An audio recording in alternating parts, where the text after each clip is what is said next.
forgiveness, but it's not like your typical like, oh, I need forgiveness, so I hope you guys like it.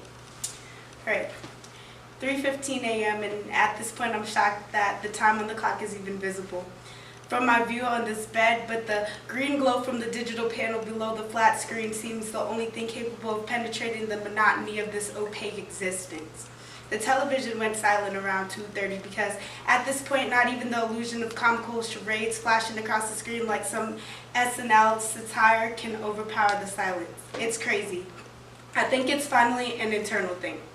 3:17 a.m. Back against an unfamiliar structure numb to the tinge of every spring that lacks the empathy to propel my state of mind into the serenity of nocturnal restitution. The only sound detectable to any aspect of the humanistic perspective is the mist of shallow breaths, tainted by the stench of fear and regret. And my heart dares not to appease me with any hope that I grace your ears with silence, because you see me and I know it. The sweetest cloak of selective ignorance drifts off into dissipation. 3:26 a.m.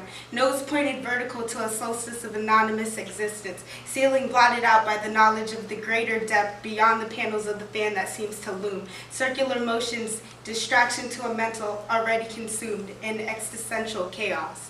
And all wrapped up in a search for design explanation, I ask the question, when did I fall this far, hard and deep?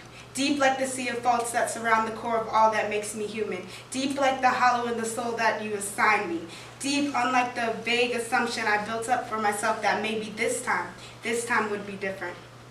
3:44 a.m. But this time brought no consolation because I've fallen. I said I've fallen all but 1,000 times, and this time right here just adds to the continuum of strikes against a record that if convicted, no pardon, nor judgment, nor capital execution could ever correct. 1001. Yet justification after justification allowed me to believe the deception that all have sinned, so maybe this won't count against me.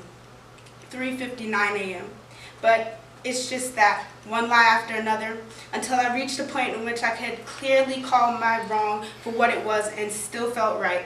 And you watched it all, shameless as I was, until faced with the reality of isolation in this bed, with the obligation to account for every detail of every act that I have committed, and I have absolutely nothing. I thought I had the dialogue completely figured out, but I am but left with nothing but a soul pleading for what it already had been awarded. Divine exoneration, granted. Heavenly pardon, granted. An opportunity at not a second chance, but a millionth. I had it. 4:01 a.m. So with this, what exactly do I stand in need of? But all at once I understand the meaning of your omnipresent dwelling, yet a lack of audible communication. How many times must you present this gift to me, for me to deny it and beg again? All that I have left is acceptance, and in this I am afraid lies my responsibility. 4:03 a.m.